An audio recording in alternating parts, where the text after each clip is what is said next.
Hi all curious minds.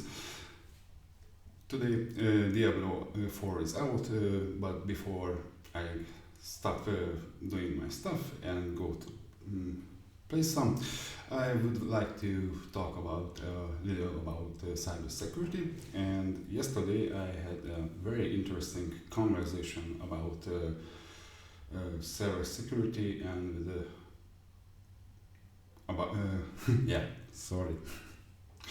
So yesterday I had a conversation with Valentin, who were preparing for an exam, and he asked me that do I have any experience with POP3 IMAP, POP3 POPS, and IMAP S applications, and how someone can hack them. It was a quite interesting topic, and this is why I'm recording this video right now. So let's get started. So POP and the IMAP is a server-side application. So it's about how you can access your emails on a remote server. Don't get befooled. All your emails are on a remote server, and somehow if you want to check it, you may use a client-side application, for example Thunderbird, or just your browser to get access to the content that's on the remote server. So, okay, but what are the methods how we can try to hack them? I'm not a red teamer. I'm more like a purple teamer. So I was the one who implemented the port honeypot module at BitNinja, so I have quite a lot of experience on this topic. So, most of the time, the protocol, which is between the server and the client, are not vulnerable, because these protocols most of the time are described via the I need to find it. The internet, sorry. So it's described via RFC, which is a request for comment. It's a formal document from the Internet Engineering Task Force. Yeah, this was the word that I wasn't remembered. So basically, these protocols are watched very closely by experts, and the POP and IMAP and most of these protocols that are used on the server side in the most common ways are very secured, because if something happens, then the open source community and the Internet Engineering Task Force can suggest improvements and how they can enhance the security of the protocol. By the way, I don't think there are many protocols that are vulnerable, because the communication is just bytes. You cannot do anything on bytes. So it can be in a text form or in a binary form, but they basically just bytes. What is vulnerable is the implementation of this protocol, so the client-side application. So let's see, what can we do with it?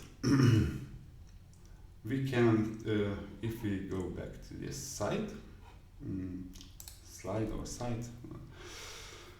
So basically we have three options what we want to attack or exploit. First one is the server-side application, the server-side the server-side application, or the client side application, or even the communication channel. So, is POP3 application vulnerable? So. It could be vulnerable. When I was learning for my OSCP exam, by the way, I did not get the exam, but we exercised the buffer overflow vulnerability against the POP3, an implementation of the POP3 protocol. You may try to search it. It was the simple, So SLMail. It was this application. You can create a remote code execution via a buffer overflow vulnerability. So the implementation can be vulnerable for this attack. Or what you can achieve with it. So you may try to find is the application is vulnerable. You can run an IMAP scan against the public port where this server-side application is available. You can grab the banner and try to find an exploit on exploit DB against this application, or you may try to get a copy of it, and you may try to develop an exploit for it. Most of the time you will not do this. It's time consuming, and most of the applications probably are not vulnerable. But you may try this. Here you can think about like buffer overflow vulnerabilities or format string vulnerabilities, something like this. These are the vulnerabilities of the application. But there are more common mistake that usually happens, and that's the configuration on the server. Probably, for example, in this case, most of the time when a client tries to connect to POP or IMAP server, there are no rate limitation for that application. So you may try to brute force it because if you want to get your emails, you need to log in to that server account and do something. But here's the catch: there are no rate limitation, and also many providers will share the user credentials with, for example, with a web client. You can think about like a RunCube or something like that, and you will use that credential to log in into your POP3 application. So I have a web client, I have an IMAP running server, and I have a POP running server. Maybe the RunCube has some kind of a rate limitation because it's behind the web application firewall, but the other two protocols are not, and I can use brute forcing techniques to get the credential. With brute force, I'm talking about you can do real brute force, but for me it's like a dictionary attack. So yeah. So this is another thing you can do on the server side. And The third thing that you can think of is if you are able to get inside of the network, you may try, for example, a man-in-the-middle attack and try to, have a peek inside of the communication. This is what you can do on the server side if you try to hack the server side. This is true for any application running on the server. So, what are the other kind of attacks? You may try to hack the communication channel. For example, if you have control over it, or you can have. That's the man-in-the-middle attack. But to all the S protocols like IMAP S, POP S, HTTPS are encrypting the communication channel, so it will be much harder to get something out of it. It's not impossible, but it's going to be harder to look inside the communication channel. So if the communication channel is not encrypted with some kind of TLS encryption, you may try to look inside of it. Okay. And what about the client side? Many security exam or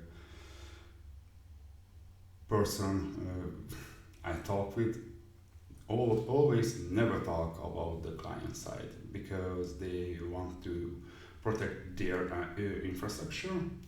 But if I'm really try to hack somebody, probably I will not try to hack the server. I will try to collect more information about him or her from the client side.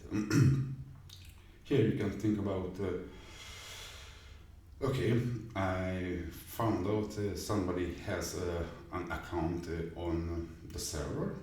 Then with that information I could do some social engineering and try to figure out is there anything that he or she interested in, what are their social profiles, and try to collect more information about them.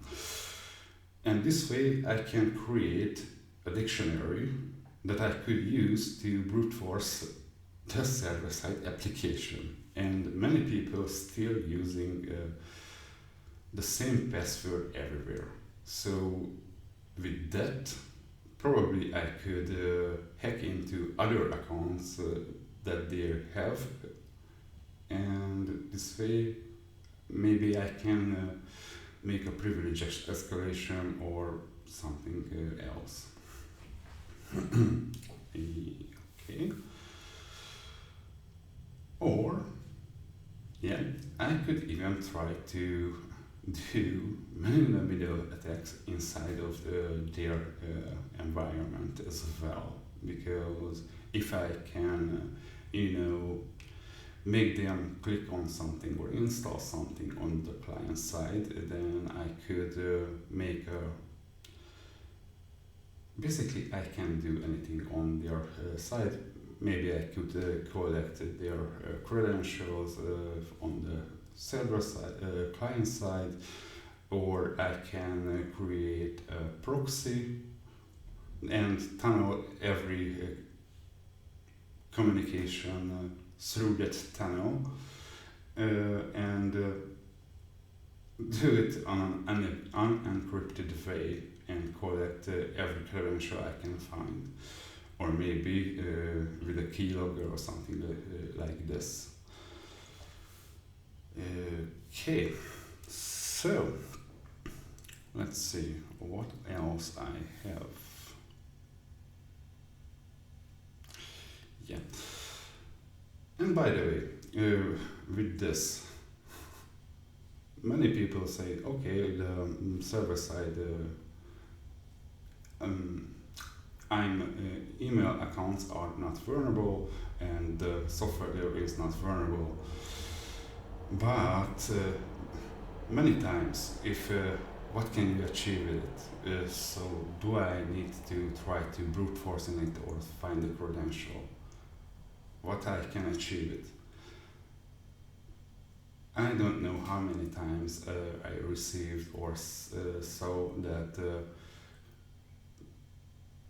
administrator account credentials are shared in an unencrypted way via email, and if somebody could get inside of an email account, then they can search for these kind of emails which are very sensitive, and with it they can send get the credential and try to log in, for example, to SSH or send an email with so basically they can log into the email account and they can send an email to the system administrator to, hey, I need a new credential or something like this.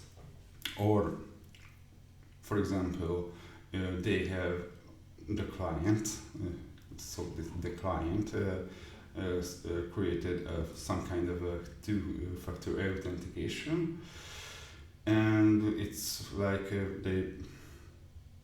you try to log in, you change your credential or something like that, you must click on the email, so verification email on the server side. And now I have access to that account. So maybe the server-side application and the protocol are not vulnerable, but you can still get many out of it. Many out of it.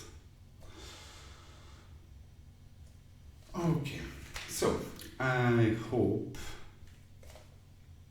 this will help anybody in the future, and I would really like no, I don't really like, so I would forget it. So see you next time.